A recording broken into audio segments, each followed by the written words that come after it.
Welcome, everyone. We hope that you are all enjoying the virtual March meeting thus far, and we're very excited to have you all with us today. We're expecting quite an exciting session today about the Quantum Orchestration Platform, integrated hardware and software for design and execution of complex quantum control protocols.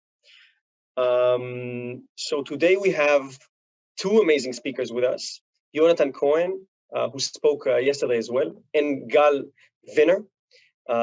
Before we begin, I'll just briefly present Jonathan and Gal.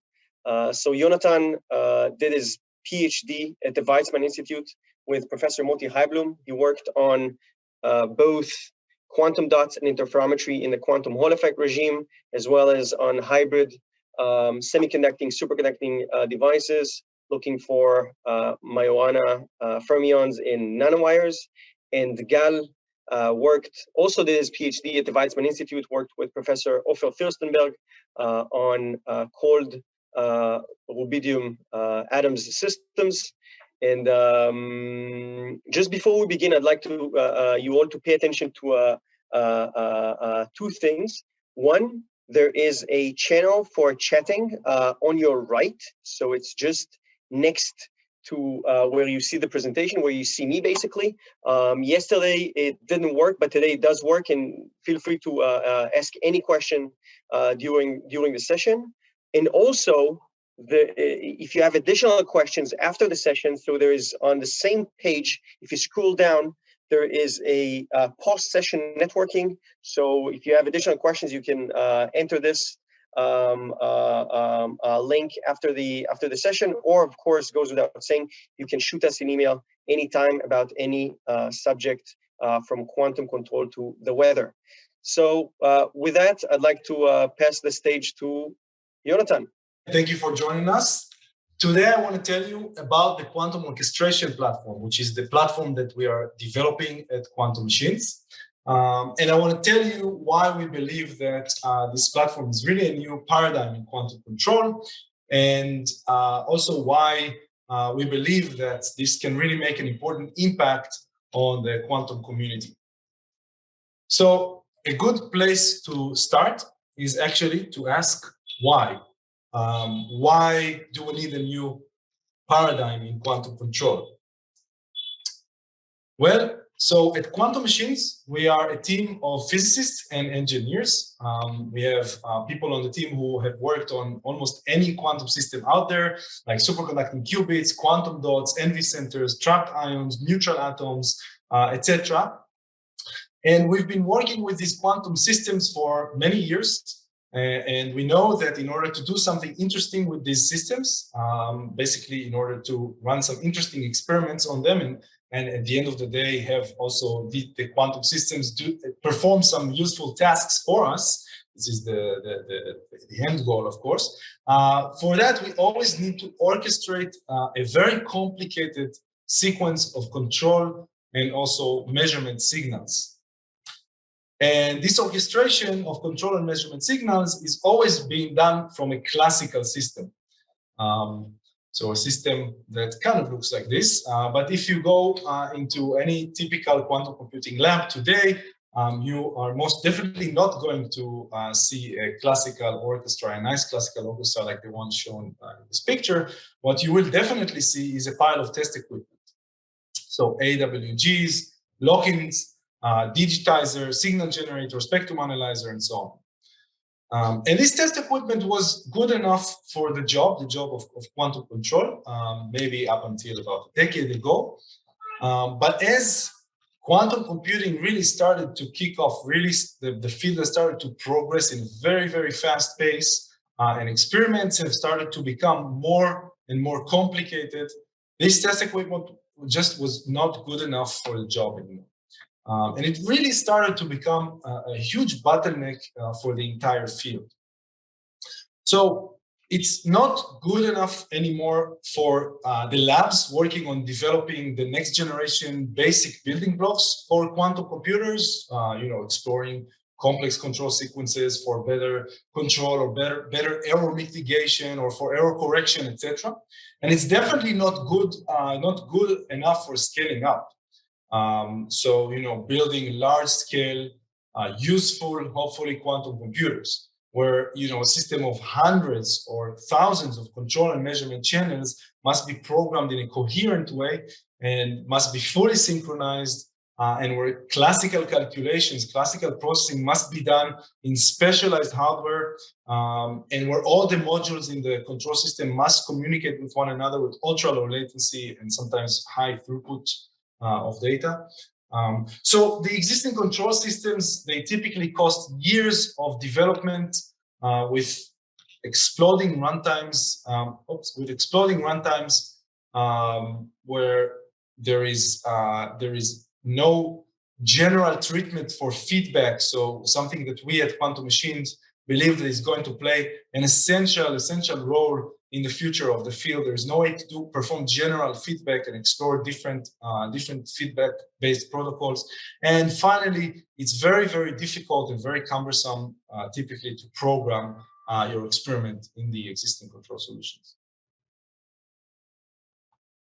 So we wanted to solve that. That's why we believe that we need to have a new paradigm in quantum control, and that's why we developed the Quantum Orchestration Platform. And what it is, it's a fully integrated hardware and software solution that allows you to essentially do three magical things. First, it allows you to run the most advanced experiments, any quantum experiment that you want to run, and you can think of. It allows you to do it on any number of qubits. And finally, and very importantly, you can do that with a super intuitive programming language. So you can run the most advanced experiments on any number of qubits from a super intuitive programming language. That's the main message. That's the main vision of the Quantum Orchestration Platform and of the company. And now, you may ask why, how is this made possible? So it's made possible first because we've developed dedicated hardware. This dedicated hardware has an analog front end, of course, that has many input and output channels. Each module today has over 20 input and output channels that are fully synchronized, and you can connect many modules together and they are fully synchronized and operate as a single unit. So this is the analog front end. And then at the heart of this dedicated hardware, in addition to the analog front end, we have the brain of the system, the most essential part of the technology, which is the pulse processor. And this is really a true processor in the sense that it has what's called an instruction set, a language that it can digest. It's not another test equipment, a smart test equipment, or test platform with better software. It's really a new type of processor with a full processor architecture, just like your Intel processor that has an instruction set, and your GPU, your NVIDIA GPU, or whatever GPU you're using has an instruction set. Our pulse processor has a new kind of instruction set that was designed from the ground up for quantum control. And so this instruction set, this is, when I say instruction set, this is also really tightly correlated with the architecture, the hardware architecture inside the processor. This means what the processor can actually do, can actually perform in real time. This instruction set includes and combines together in a very unique way 4 elements that are essential to every quantum control protocol. And these 4 elements are first the waveform generation, so generating the waveforms, the pulses that perform the operations on your quantum device. And the idea here is that you can generate waveforms. The pulse processor can in real time change many different parameters of the waveform, like amplitudes, frequencies, phases, duration, stretching of pulses, chirping of the frequency, many different parameters that the pulse processor can control in real time for these waveforms. The second element is waveform acquisition. So these are the measurements, of course, that we perform and the processing that we do on the signals that we acquire. And here it goes all the way from simple demodulation and all the way to applying real-time neural networks, which were recently demonstrated and are exploring all the time. Then the third element is general classical processing. And this is really where the pulse processor is very different from any other system that's in the market, because we have the pulse processor can perform completely general classical processing. We can perform any classical processing on classical variables, on the measurement signals. And you can also use the results of this classical processing to affect the waveform generation that we discussed at the beginning. So you can change the parameters of waveforms based on measurements that you took, whether it's what we call analog feedback, where you measure, let's say demodulation results, and then play a signal with, for example, an amplitude or frequency that's proportional to the measurement that you took, or whether it is complete branching of the protocol. You took measurement, and based on the measurement, you decide where to branch in your program. And this brings me to the last component, which is the control flow. So this general branching of the algorithm, looping over parameters, nested loops, subroutines, etc. So these four elements, when they are combined, when we have a processor that can do all of them and combine commands from all of these different elements, this is where you get the true power, and you can really do anything that you can think about. And of course, this needs to be scaled also by the number of channels, or the number of qubits, or the number of quantum degrees of freedoms that you're trying to control. And this is possible actually because in the pulse processor, the core element that we have is what we call the pulsar core. So the architecture of the pulse processor is also modular. We have these pulsar cores. Each one of these pulsar cores can perform all of these elements that I mentioned: waveform generation, acquisition, general classical processing, and control flow. And these pulsar cores can also communicate between one another with very, very low latency and very high throughput. And they can also communicate between different pulse processors, so between different boxes, again, with ultra low latency. And they can use all the elements around them. So all the resources, like the dynamically controlled oscillators that we have, or the dynamically controlled full connectivity. So each pulsar core can talk to each one of the analog front-end ports, or use any of the filters and correction for the signals. So that's what allows the compiler later on to really optimize your program and use the resources in the most efficient way, both to reduce feedback latency, but also to just save resources so that you can do more, you can control more qubits with less amount of resources. All right, so this is the pulse processor. And on top of that, we developed Qua, which is our intuitive programming language. It's a pulse level control programming language, which is really designed by physicists for physicists. It's designed so that you could write your experiments in sort of the way you speak to your colleague. You describe the experiment to your colleague. This is the vision behind this language.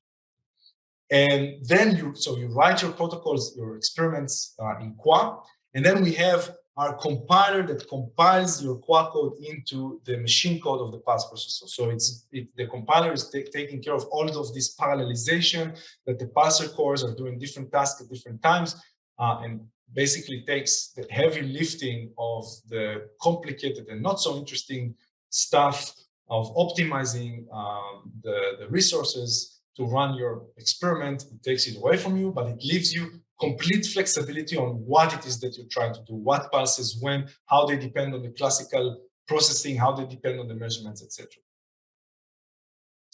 All right, cool. So this is the high-level diagram of the technology. The way it works is that you have your quantum system, and you get from us the controllers, what we call the OPXs. This is our main module for the system. So here, this OPX here is what we showed before, that has the RF front end and the pass processor inside, and you can connect many OPXs together, and they basically behave as a single OPX. So all the pass processors can communicate with one another, and they actually perform a one big pass processor. So you can have feedback between different modules, between different boxes with ultra low latency. And we have the lowest feedback in the market. Within a single controller, the feedback latency of, say, a simple active reset protocol would be less than 200 nanoseconds. And within, the inter-OPX feedback would be less than 300 nanoseconds. So the extra latency of just communicating between boxes is less than 100 nanoseconds. And so you can perform all the classical processing in this layer. But then we also have high throughput connection to the server layer, where you can do more classical processing. So we have this hierarchy of classical processing, the hierarchy of where you want to do and where you can do the classical processing. And then anyone from the client network of the server can connect to the system and run experiments on the system using Quark. All right, cool. So we're going to show you some examples today to demonstrate how powerful this platform is. So really, I think that this is the best way to really get an insight on how it feels like to program in Qua and what really the system is capable of doing. But before I dive into the examples, let me just briefly mention some of the talks that our physicists are giving at the APS, and I encourage you to come and listen to them. Learn about what people are doing with the quantum orchestration platform. This is a great way to learn beyond the examples I'm going to give today. Me and Gal are going to give today. These are other examples of what our customers and our collaborators are doing with the system. All right, so we have Nissim Ofek, who's going to speak about counting photons on the fly with the quantum orchestration platform. This is an experiment that was done in the group of Benjamin Huard at the École Normale Supérieure de Lyon very recently, where they demonstrated the first microwave photon counter for propagating microwave light. And for that, you need very ultra low latency active feedback, and this is going to talk about that. Then we have Nir Halai, who's speaking about real-time adaptive quantum sensing with the quantum orchestration platform. This is an experiment which is done in a collaboration. The experiment is actually done at the Weizmann Institute by the group of Amit Finkler. And this is a collaboration between Amit and Christian Bonato from Heriot-Watt University and us at Quantum Machine. We're very proud to be a part of this collaboration, where we help developing a real-time algorithm for adaptive quantum sensing with Envy Center. So Nir is talking about this. This was actually a session yesterday, and you can go back to it and view it. This is a very cool application of the quantum orchestration platform. Then we have Niv Drucker, who's speaking today about exciting qubits and excited quasi-particles. This is another collaboration that we have with a group of Professor Johan Popp at the Karlsruhe Institute of Technology, where we use real-time active feedback in order to pump a qubit to its excited state, and exploring how this affects the environment. Then in turn, the environment affects the qubit back, and there are actually some quite striking results from this experiment. So I really encourage you to view Niv's talk. And finally, the talk by Gal Wiener here is going to talk about putting a quantum computer, which is using the Qua-based graph framework for automatic qubit calibrations, measurements, and execution of hybrid classical quantum algorithms. So actually, Gal is going to give this example also today in a few minutes in this talk. All right, and there's one more talk, which is actually two back-to-back talks by Itamar and by myself in the quantum control session about the platform itself. So I encourage you to come and listen to all of these talks and learn more about the system. All right, so we want to give you several examples. Probably we won't talk about all of these examples today, so we'll just go through some of them, and then you can come to the session tomorrow. There is another session tomorrow, another workshop just like this, and hopefully we will talk about other examples. So what we want to do today is first we want to start from the quantum error correction example, which I also talked about yesterday, so I'm going to do it much more briefly today, and then about speeding up calibrations. And then I'm going to hand it over to Gal to talk about putting a quantum computer with our graph framework for automated calibrations. And then Gal is also going to speak shortly about the real-time neural networks that we developed for the Quantum Orchestration Platform. Okay, so the first example, as I said, is quantum error correction. I just want to emphasize two things before I dive into it. First, we will see the example of real error correction as opposed to just simply error detection. So this means that not only do the errors are being tracked in real time, we also use ultra low latency feedback to actually correct the errors at the end of the sequence. And the second point is that whatever I show you now is something that you can really run out of the box. You don't need to spend years of development, code FPGAs, program drivers, etc. It simply works as you write it in Qua and runs with the lowest feedback latency in the market, as I'll show you. So, quantum error correction with the Quantum Orchestration Platform. So the setup that we're going to look at is a superconducting qubit setup. Here I'm showing a simple superconducting qubit setup, just to get warmed up. So let me move my camera also. Camera itself. Nice. So typically, if you have a qubit here, a transmon qubit, and a resonator coupled to it, and another qubit maybe with another resonator coupled to it, the way you would typically control it with the OPX right here, this is a universal controller with the pulse processor inside, is the following way. You take two pairs of channels to modulate a microwave signal and control your qubit. This is the XY control of the qubit.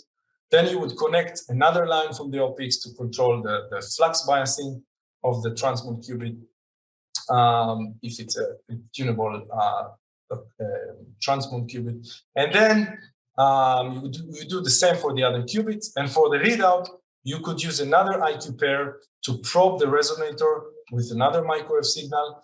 And this is typically done in a multiplex frequency way, so that both resonators here sit on the same line to save lines and control lines. And then we down convert the signal coming back from the resonators and measure it in the optics. Okay, so this is a simple 2-qubit setup, but what we're going to look at is a much more complicated device that looks like this. We have 5 qubits. Each is being controlled in a similar way with the blue and green lines here, but there is also between the qubits tunable couplers to control the interaction for the 2-qubit gates. This is the orange line here, so another flux bias here, and all the resonators here are multiplexed on this readout line. All right, the protocol that we want to run, okay, of course, you need more controllers than just one to control this. I'm not showing all the lines here for simplicity. But as I mentioned, the idea is that you can connect many OPXs and they behave as a single controller. So there's no problem to scale this up. And the protocol that we want to run on this device is the following. We have the 3 qubits that are the data qubits, D0, D1, and D2 here. And we have 2 ancilla qubits, so A0 and A1 here. And then the way we track errors is we measure the parity between D0 and D1 by performing these C nots with ancilla 0. And we measure the parity between D1 and D2 by performing these 2 C nots with ancilla 1s. And then we measure the 2 ancillas. And we track which, according to the error syndrome here, according to the measurements, we track which data qubits were flipped in every cycle. And we can repeat this cycle however many times. And at the end, we can correct for the error at the very end. If a qubit, if let's say D0 was flipped an odd number of times, we want to flip it one more time. If it was flipped an even number of times, then it's okay because it's back in the state that it started.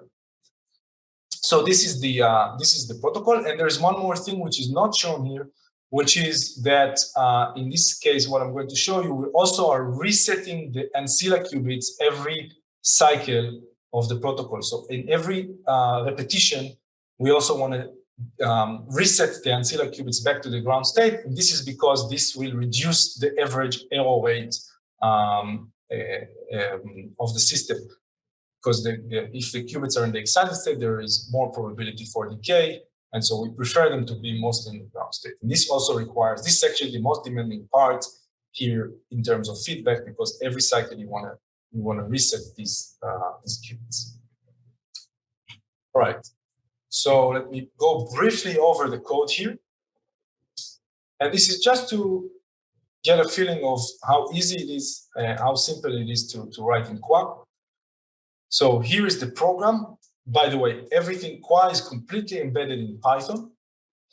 So you have all of Python machinery with you. You can use it.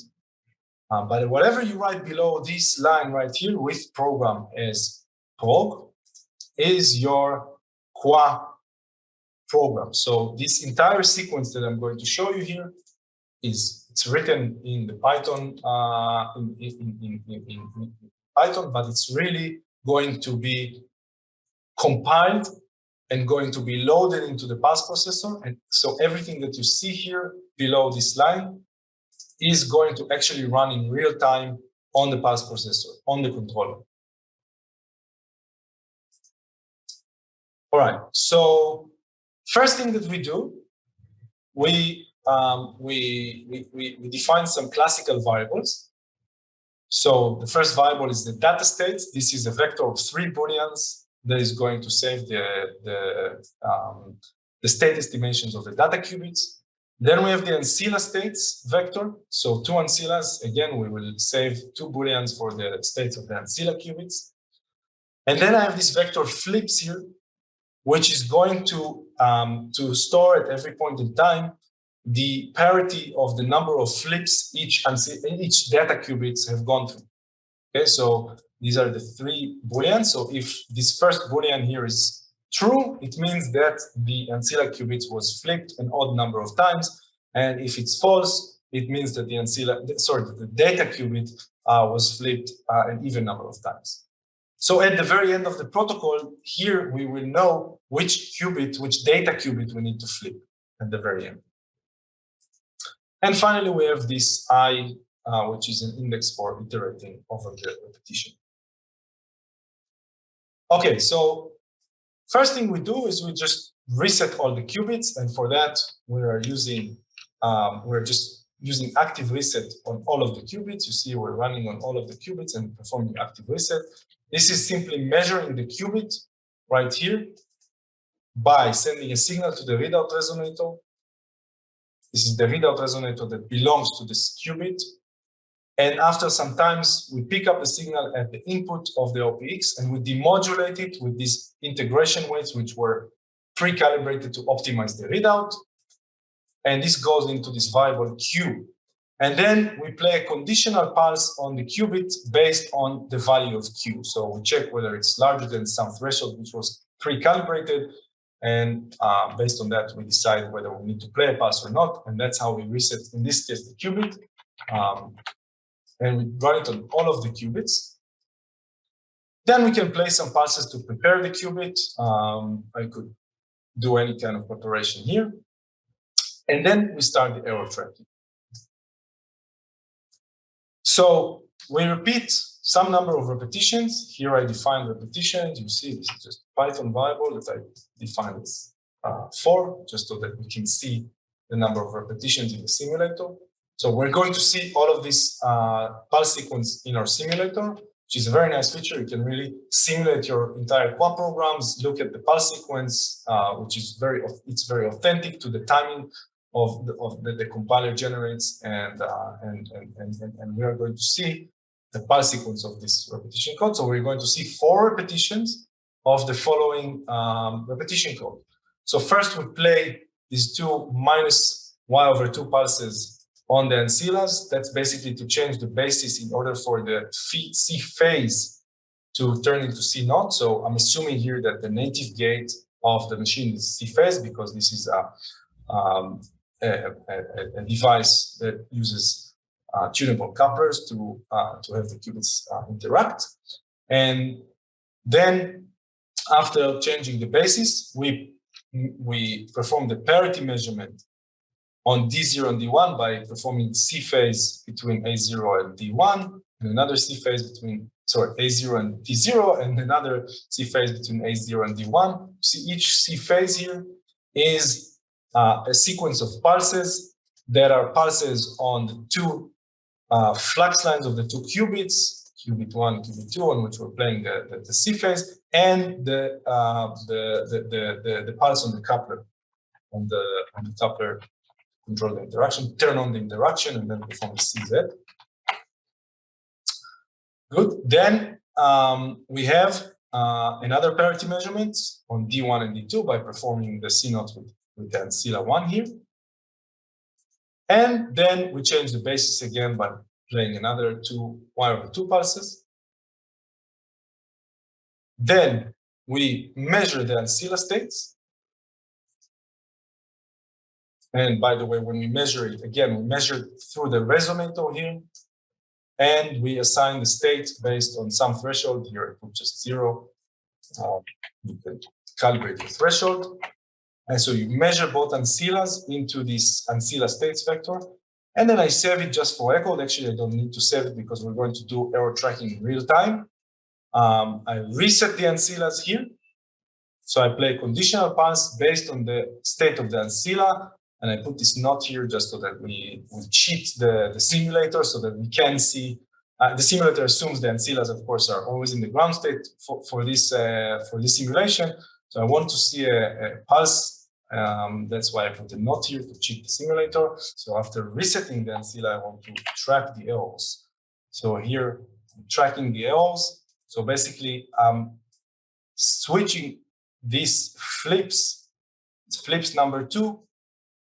I'm flipping it. This is XOR operation. So I will flip this element of the flipped vector if the ancilla state 0 is 1 and the ancilla state 1 is 0. So if the first ancilla is in the ground state and the second ancilla is in the excited state, we know that D2 has flipped, and so we flip this element of the vector. And the same for the other two elements. So this is how we track the errors. And then we repeat this over and over for however many repetitions we want. And at the very end, based on the results, based on these vector flips, we correct the data qubits. So we play the right pulses on the right data qubits based on the number of flips that each one of them has gone through. And I'm cheating the simulator again here by putting this note here. And then finally, we measure the data qubits to see that we got it right. So I'm going to run this. I hope that it's going to run because apparently I changed some stuff. If not, we will do a debugging session in real time.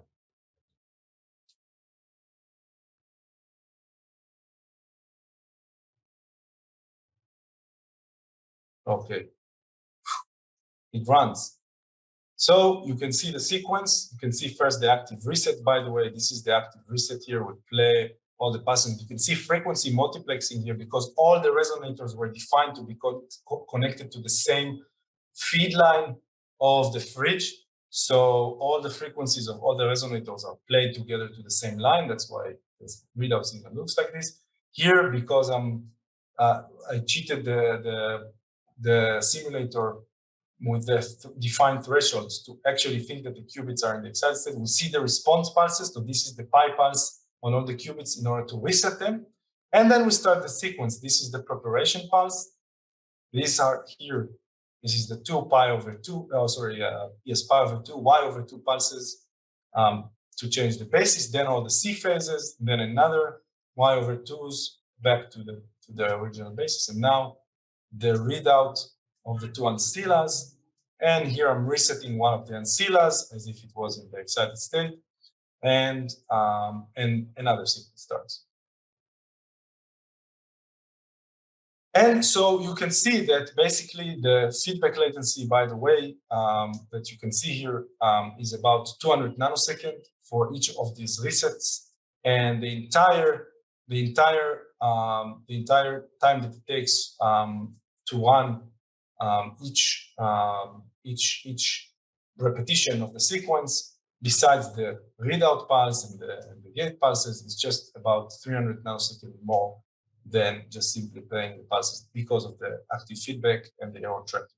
The error tracking machine doesn't add a lot over the active reset part.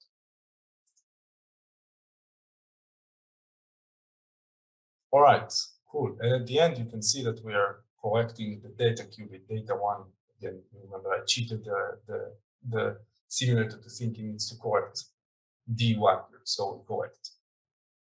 So this is true error correction done here with Qua.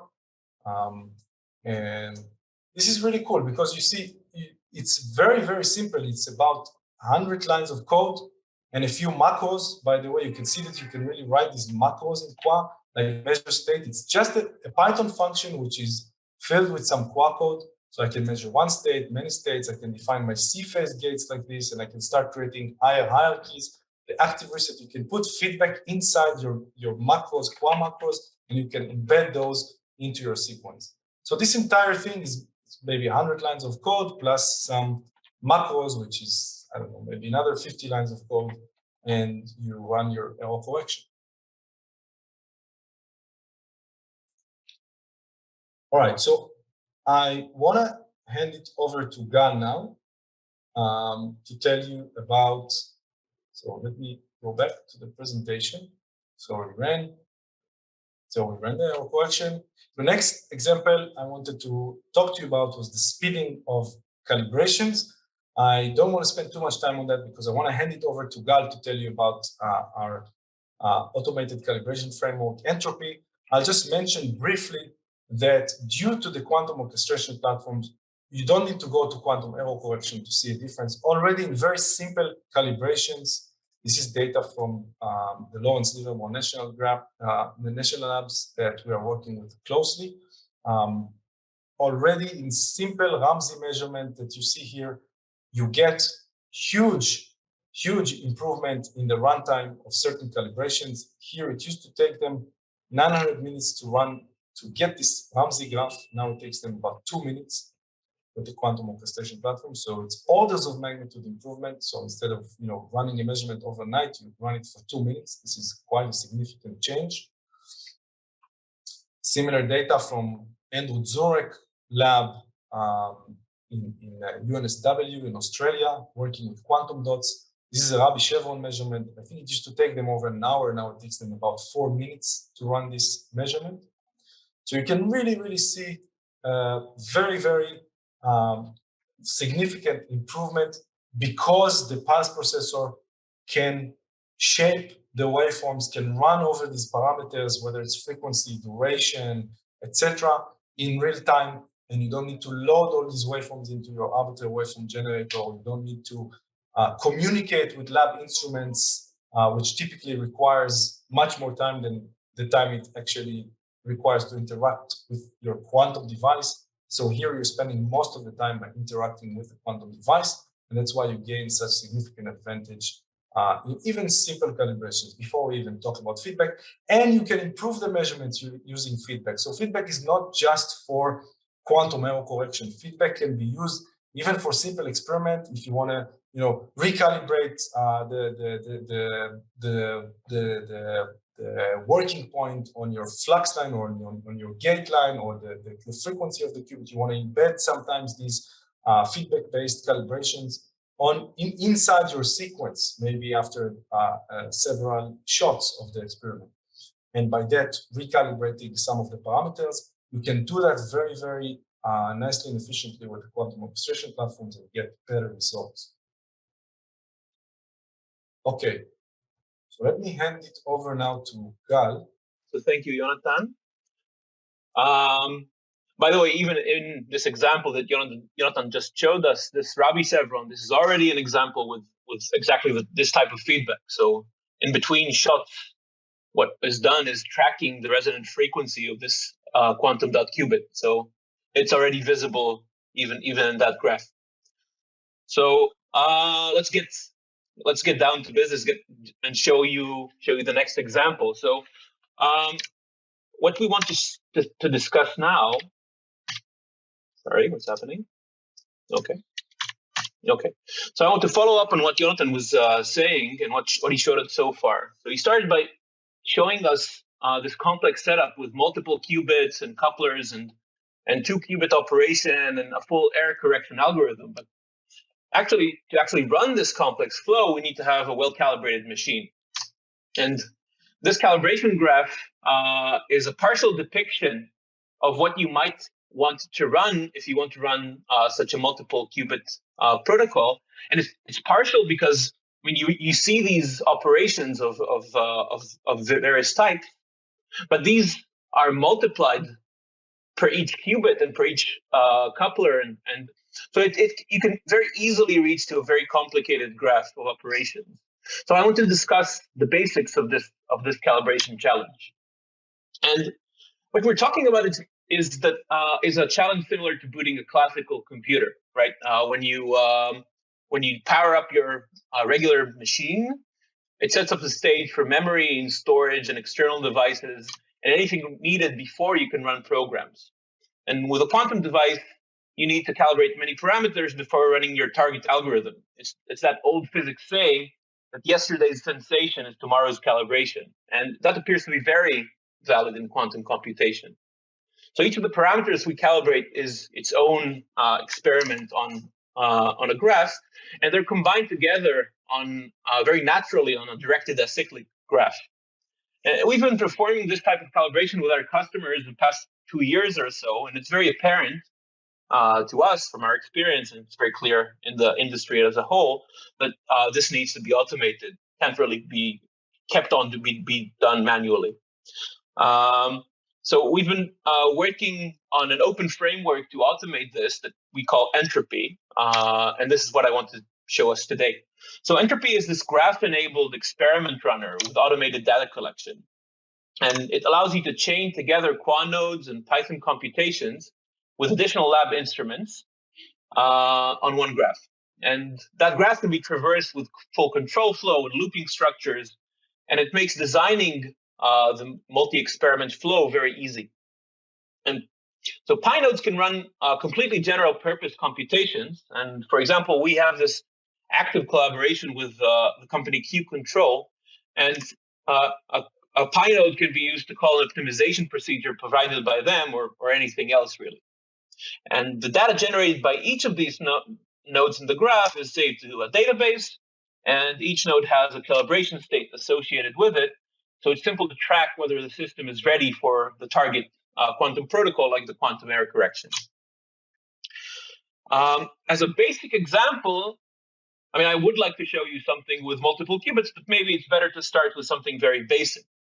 So we ran this calibration procedure at Jonathan Dubois' lab at the Lawrence Livermore National Lab. The experimental setup here is much simpler than what we saw before. There's the OPX drives the qubit and resonator lines here, and it reads the reflected signal here. And our mission is to calibrate coherent interactions with this one qubit. So the calibration graph that we built looks as follows. It starts with spectroscopy phases, where we find the resonant frequency of the readout resonator in the qubit. It continues with state discrimination phases, where we learn how to identify the ground and excited states of the qubit. And this is followed by a first attempt to get a Rabi pulse. If that attempt is good enough, according to some heuristic, we can move forward. But otherwise, we try again. So we have this looping stage. Then we can perform a Ramsey sequence to tune the qubit frequency more accurately. And at this point, we're standing on fairly solid ground, so we can start trusting the state estimation done by the device and do things like in-loop state estimation and active reset that Jonathan mentioned before. And to stress, all this, once we define it, is done automatically end-to-end. And let's see how some of these results look. For example, this resonator find stage is designed to calibrate the power and frequency for the readout pulse from the readout resonator. So it's a two-dimensional sweep performed near the resonant frequency that was obtained by the previous step in the graph. And what we see is that this line tracks the dip of the reflection from the resonator. And as the power becomes higher and higher, you start reaching this bifurcation, this nonlinear stage. So at this stage, the calibration selects a power and frequency to work at and can move to the next step. And once your readout pulse is well calibrated, you can perform a spectroscopic scan for the qubit and get an estimate for the resonance within a few megahertz. So how do you build such a graph? What you do is write a QA program, such as the one that Jonathan showed us before, and you associate it with a QA node. And this is done here in this first row. And that node has some output variables. And when you want to define a Pi node doing the analysis, you can attach the output from the previous node into the input of this current node. And once you've done that, you can attach the nodes to your graph and run the graph. So it's very, very simple, and there's hardly any boilerplate that you need to include. Once we have the qubit, an estimate for the qubit readout frequency, we do these state estimation procedures done by measuring IQ diagrams. So in this experiment, what we do is we don't drive the qubit at all, and then we can identify the blob associated with the ground state of the qubit. And a follow-up experiment where we drive the qubit strongly until we have an equal mixture of the ground and excited states. And then we are able to identify where the first excited state of the qubit is. And all this demodulation needed to plot these diagrams is done by the hardware at real time. And this enables real-time state estimation. So this is followed up by calibrating an approximate Pi pulse, as I said. You can see this is approximate. The contrast here is not very good because the qubit frequency was just roughly identified. So we do this, and from there, we're able to do a Ramsey sequence, which helps us tune the frequency that much better. And this final slide shows what can be done with well-calibrated qubit and state estimation. You see that once we've done this, we have this nice high contrast Pi pulse that we can extract, and we can also do run this one of the standard gate fidelity measurements called the XY procedure. So these are already XY results, which are run with active feedback. So here's what an XY program looks like in QA. It has these two nested for loops. One thing to maybe stress that I didn't say before, that these are not Python for loops. These run on the hardware. So you don't need to unroll these loops and have loads of very long list of code that you need to upload to your hardware. You just tell the processor you want to do a for loop, and the processor understands what that means. So these for loops select the pulses that you want to run in the XY sequence. You need X, Y, X over 2 and Y over 2 pulses.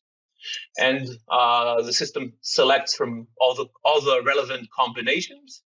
And it then does this active reset stage. Why is this active reset? Because I'm running a while loop that runs until success, until my state is identified as being in the ground state. If I'm at the excited state, I play a Pi pulse that takes me to the ground state, and then I perform another measurement to see that I've done what I intended to do. And the thing that's happening here is the actual playing of the X and Y pulses in a measurement. So it's really that simple. What I highlight here is actually showing you what we had to learn to reach this stage. So everything highlighted in yellow is information that was learned by the previous stages of the graph. So this is where we see we need to calibrate, or what we've done to calibrate the system. And this stage in green is, as I said before, the active reset. Well, what do we see from this graph is that we are able to calibrate an X gate with quite high fidelity, with over 99% fidelity for such for most of these cases. And we got to this stage from an uncalibrated system automatically. So you can have the system reach this stage without user intervention every morning before you get into the lab. So to summarize, we introduced a framework for running a complex sequence of quantum and classical steps. We started from a completely uncalibrated system and achieved high fidelity X gate within a few minutes. And this is a timescale not dictated by the control system, but rather by the quantum device itself. Using feedback, we're able to actively drive the qubit to its ground state. And we are soon open sourcing this platform. So you can expect it on GitHub openly in a few months. Right. So I now want to switch gears and discuss something quite different. It's also a calibration challenge, but now it's one that would happen within 1 or 2 nodes in a graph. It's not a full graph.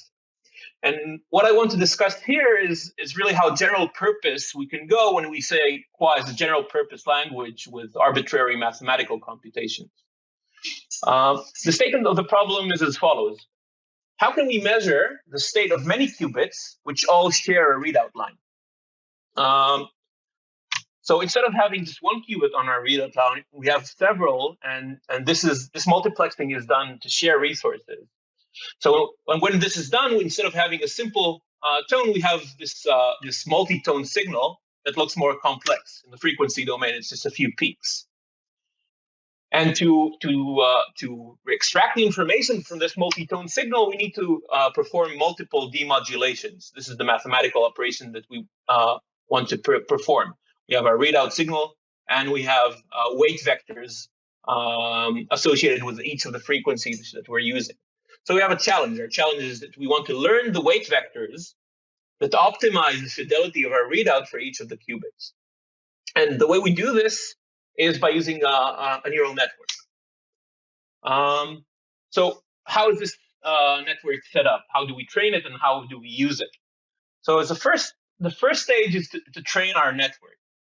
So to do this, what we do is prepare the system in known states. So we put qubit 1 at the excited state, and then qubit 3 in the ground state, or select from the known from a collection of states of the system, and then we record traces of the readout, which is connected to the analog outputs of the OPX.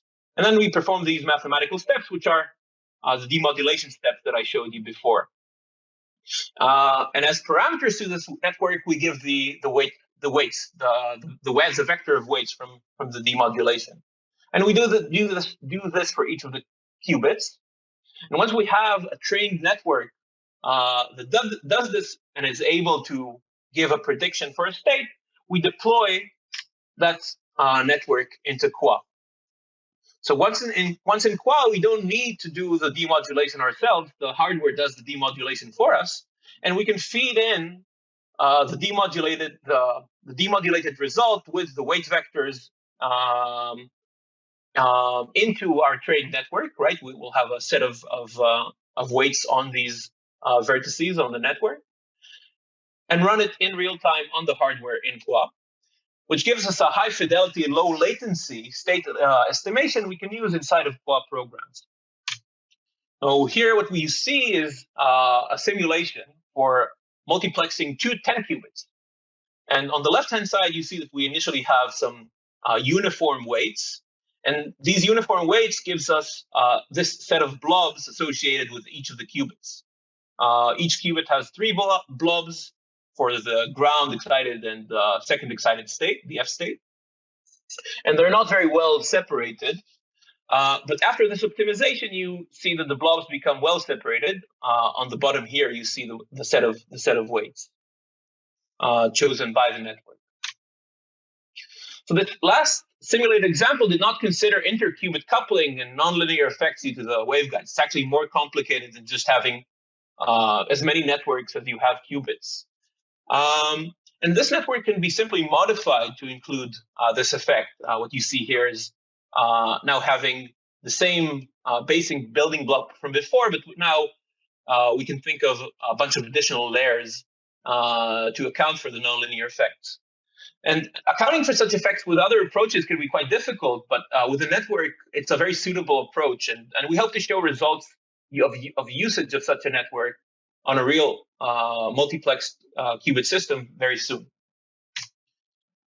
So to summarize, what we showed here is that we've developed a neural network which optimizes the demodulation weights used for real-time state estimation of multiplexed qubits. It's a network fully implemented and fully running in Qua, and it allows for real-time, ultra-low latency feedback on multi-qubit devices. I just want to take the time to acknowledge our collaborators at the Lawrence Livermore National Lab, Jonathan Dubois' group, especially working with Spencer Tumarkin and Kristen Beck. And with that, I think I'm done. I'd be happy to take any questions or return the floor back to Jonathan. Okay, so it seems like we have no more questions at the moment. Perhaps there is another bug on the Slido. But in any case, I'd like to thank both Gal and Jonathan for these amazing talks. And you're all, you should all feel free to drop us a line over emails anytime about any subject, challenges with any challenging quantum experiment that you may have in mind. We use typically the term out of the box, so we commit to running even complex experiments like the ones shown by Gal and Jonathan out of the box. So feel free to challenge us, and also to join us for the post-session networking. So thank you everyone. Thank you. Bye-bye.